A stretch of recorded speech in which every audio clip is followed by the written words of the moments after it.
Dear students, आज हम NCERT class 12 sociology की पहली पुस्तक भारतीय समाज के अध्याय 2 से कुछ मुख्य बिंदुओं पे चर्चा करेंगे। इस पाठ का नाम है भारतीय समाज की जनसांख्यिकीय संरचना। तो पहला प्रश्न उठता है कि जनसांख्यिकीय क्या है या जनसांख्यिकी क्या है। जनसांख्यिकी, जिसे हिंदी में कई बार जनांकिकी भी कहा जाता है, इसका तात्पर्य होता है कि ये जनसंख्या का सुव्यवस्थित अध्ययन, यानी किसी एक व्यवस्थित ढंग से जब हम जनसंख्या को देखते हैं, उसका अध्ययन करते हैं, उसे जनसांख्यिकी कहा जाता है। इसका अंग्रेजी पर्याय या इसका अंग्रेजी इक्विवेलेंट जो है वो डेमोग्राफी है। डेमोग्राफी यूनानी भाषा से आया है और जिसका अर्थ होता है लोगों का वर्णन। ध्यान दीजिएगा, ये आप क्वेश्चन कई बार 1 मार्कर क्वेश्चन आता है कि डेमोग्राफी शब्द किस भाषा से आया है, तो आप वहाँ पे आंसर लिखेंगे यूनानी भाषा से आया है। और डेमोग्राफी 2 शब्दों से मिलकर बनता है। 2 शब्द देख लेते हैं। पहला शब्द है डेमोस, प्लस इसमें जब हम मिलाते हैं ग्राफीन, इन दोनों शब्दों को मिलाकर बनाया गया है डेमोग्राफी शब्द। तो डेमोस का अर्थ होता है लोग, ग्राफीन का अर्थ होता है वर्णन, और डेमोग्राफी जब इकट्ठा हो जाता है तो हम कहते हैं लोगों का वर्णन। तो डेमोग्राफी या जनसांख्यिकी लोगों के वर्णन से संबंधित विषय है।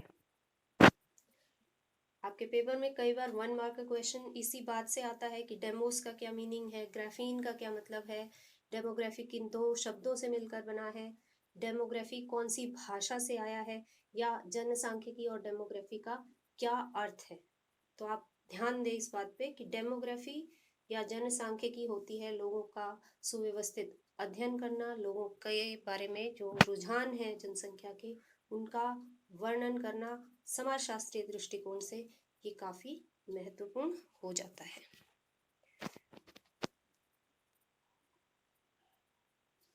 अब अगर हम देखें कि जनसांख्यिकी के अंतर्गत क्या क्या चीजें आती हैं। जनसांख्यिकी के अंतर्गत जनसंख्या से संबंधित अनेक रुझान तथा प्रक्रियाओं का अध्ययन किया जाता है। मुख्यतः ये 3 बिंदु दिए गए हैं जिन पे हम देख सकते हैं कि जनसंख्या से संबंधित क्या क्या रुझान या किस किस तरह के आंकड़े एकत्रित किए जाते हैं। पहला है जनसंख्या के आकार में परिवर्तन, यानी जनसंख्या बढ़ रही है, घट रही है, ये चीजें जब देखी जाती हैं, जन्म दर हम देखते हैं, मृत्यु दर जब हम देखते हैं, तो ये सब जनसांख्यिकी के अंतर्गत आता है। प्रवसन के स्वरूप, प्रवसन का जो मीनिंग है वो माइग्रेशन से होता है, और आजकल आप कोरोना के चलते माइग्रेटेड लेबरर्स के बारे में भी काफी सारी बातें सुन रहे होंगे। तो जो जनसांख्यिकी है उसका एक जो अध्ययन का केंद्र रहता है वो प्रवसन भी होता है, माइग्रेशन भी होता है कि लोग, माइग्रेशन का अर्थ होता है कि लोग एक स्थान को छोड़ के, अपने निवास स्थान को छोड़ के किसी दूसरी जगह पर जाते हैं। ये प्रवसन स्थायी हो सकता है, अस्थायी हो सकता है, व्यापार के कारण हो सकता है, और अधिकतर बार देखा गया है कि माइग्रेशन की एक डायरेक्शन भी होती है कि अधिकतर वो ग्रामीण क्षेत्रों से लोग शहरी क्षेत्रों की तरफ माइग्रेशन करते हैं। तो प्रवसन के जो स्वरूप हैं और उससे संबंधित जो भी अध्ययन है वो भी जनसांख्यिकी के अंतर्गत किया जाता है। जनसंख्या की संरचना और गठन, ये जनसांख्यिकी में ये भी देखा जाता है कि किसी जनसंख्या में स्त्रियों की, पुरुषों की क्या संख्या है, क्या अनुपात है, विभिन्न आयु वर्ग के लोगों का क्या अनुपात है। और आजकल आप देख रहे हैं कि कोरोना के चलते ये बात बहुत इम्पोर्टेंट है कि किसी भी देश की जनसंख्या किस आयु वर्ग में है और उसे कोरोना किस तरह से प्रभावित कर रहा है। इसका उदाहरण है इटली, जहाँ पे ज़्यादातर जो लोग हैं वो एक हायर रेंज की तरफ है, 40 से 50 की उम्र के बाद वाले जो लोगों की संख्या है वो वहाँ पे ज़्यादा है, और इसीलिए कोरोना के चलते वहाँ मौत की जो संख्या है उनकी टोटल पॉपुलेशन, उस पॉपुलेशन के, उस जनसंख्या के अनुपात में वहाँ पर मरने वालों की संख्या भी ज़्यादा इसीलिए है क्योंकि उनके पास बूढ़े लोगों की जो संख्या है वो अधिक है। जबकि ज़्यादातर जो एशियाई देश हैं, जनसांख्यिकी आंकड़े ये बताते हैं कि वहाँ पर बच्चों की और युवा वर्ग की, युवा लोगों की जो जनसंख्या है वो अधिक है। जनसांख्यिकी अगर हम देखें कितने प्रकार हैं जनसांख्यिकी के, तो दो मुख्य प्रकार हैं। पहला प्रकार है आकारिक जनसांख्यिकी। आकारिक शब्द से ही पता लगता है आकार से संबंधित, यानी इसमें जनसंख्या के आकार या उसकी मात्रा ज़्यादा है, कम है, बढ़ रही है, कितनी बढ़ रही है, इस तरह की जो चीज़ें हैं वो उनका अध्ययन किया जाता है।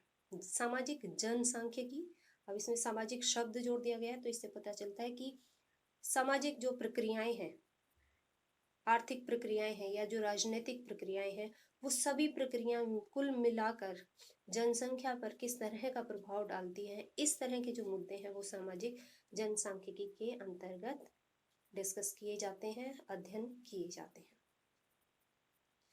अब अगर हम देखें कि जनसांख्यिकी एक विषय के तौर पर कब शुरू हुई और हमें इसकी क्या आवश्यकता है, तो मोटे तौर पर हम ये कह सकते हैं कि 18वीं शताब्दी के उत्तरार्ध में दो प्रक्रियाएं रही जो कि जनसांख्यिकी के विषय को आगे लाने में सहायक रही। 18वीं शताब्दी के उत्तरार्ध से तात्पर्य ये है कि ऑलमोस्ट 1775 के बाद के या उसके आसपास का जो टाइम पीरियड है, उस टाइम पीरियड के बारे में बात किया जा रहा है। उत्तरार्ध होता है लेटर हाफ, किसी भी सेंचुरी के आधे के बाद वाला जो समय होता है, टुवर्ड्स एंड जो होता है, अंत की तरफ, उस सदी के अंत की तरफ जो होता है उसे उत्तरार्ध कहा जाता है। ठीक है, तो यहाँ दो मुख्य बातें थी। एक तो राष्ट्र राज्यों की स्थापना, नए आधुनिक राष्ट्र राज्य इस समय पे स्थापित हुए, और आंकड़ों से संबंधित एक आधुनिक विज्ञान जिसका नाम सांख्यिकी है, स्टैटिस्टिक्स है, उसकी शुरुआत हुई। राष्ट्र राज्यों की स्थापना, राष्ट्र राज्य कौन थे? जो राजनीतिक रूप से स्वतंत्र थे और जो किसी एक आधार, किसी सांस्कृतिक, ऐतिहासिक या भाषा के आधार पर नए बने हुए राष्ट्र राज्य थे, जो कि यूरोप में बहुत सारे राष्ट्र राज्य 18वीं शताब्दी के उत्तरार्ध में कई नए राष्ट्र राज्य बने। और साथ ही साथ में एक सांख्यिकी नाम से जो एक नया विषय है वो विषय भी उत्पन्न हुआ। तो जनसांख्यिकी इन नए राज्यों के लिए लोग कितने लोग हैं, किस तरह का आयु संरचना है, किस तरह से नई जो जानकारी है जनसंख्या के बारे में, वो सारी जनसांख्यिकी इस तरह की इंफॉर्मेशन जुटा सकती थी। तो इस तरह से ये जो नए राज्य बने हुए थे, इन राज्यों की नीतियाँ, आर्थिक क्षेत्र की नीतियाँ हो सकती हैं, जन कल्याण की जो नीतियाँ हो सकती हैं, वो बनाने में और उनको क्रियान्वित करने, उनको इम्प्लीमेंट करने के लिए बहुत इम्पोर्टेंट है कि जनसांख्यिकी आपको जनसंख्या से संबंधित आंकड़े उपलब्ध कराए। तो राज्य के पास अगर ये आंकड़े होंगे तो उनके अनुसार वे नई नीतियां बना सकते हैं और उन नीतियों को इम्प्लीमेंट कर सकते हैं। अब जनसांख्यिकी वाले जो लोग हैं, सबसे पहले जनसंख्या के बारे में जानते हैं। और जनसंख्या कैसे पता लगेगी? जब हम जनगणना करेंगे, लोग कितने हैं पहले उसके बारे में उनसे संबंधित कुछ इन्फॉर्मेशन अगर हम इकट्ठी करते हैं तो तभी हमें जो उसके ऊपर अध्ययन करने, उसका सुव्यवस्थित ढंग से हम उसका अध्ययन कर पाएंगे। तो अगर अभी हम देखें कि राज्य द्वारा सामाजिक आंकड़े एकत्रित करने का प्रचलन काफी पुराना है। हमेशा ऐसा नहीं है कि राज्यों ने आंकड़े एकत्रित ही नहीं किए, तो ये तो बहुत पुराने समय से ही सभी राज्य, राजा, जिस भी तरह का स्ट्रक्चर रहा, पॉलिटिकल स्ट्रक्चर रहा, उसमें अपनी जनता के बारे में, उनकी संख्या के बारे में आंकड़े तो एकत्रित किए जाते थे, लेकिन वो आंकड़े बहुत सिस्टमेटिक नहीं होते थे, वो बहुत सुव्यवस्थित नहीं होते थे। और इसीलिए हम कहते हैं कि इसका आधुनिक स्वरूप 18वीं शताब्दी के अंतिम वर्षों में आया, जैसा पिछली स्लाइड में भी हमने बात की। और ये माना जाता है कि अमेरिका की 1790 की जनसंख्या की जनगणना संभवतः सबसे पहली आधुनिक किस्म की जनगणना थी। तो यानी 1790। अब ये ध्यान रखिएगा, ये भी एक 1 मार्कर में कई बार क्वेश्चन आता है कि विश्व में पहली आधुनिक किस्म की जनगणना कहाँ हुई और कौन से सन में हुई? तो अमेरिका में हुई और 1790 में हुई। भारत में देखें तो सबसे पहले 1867 से 72 के बीच में ये काम शुरू किया गया, अंग्रेजों ने शुरू किया ताकि वो भारत के बारे में बहुत सारी बातें जान पाए।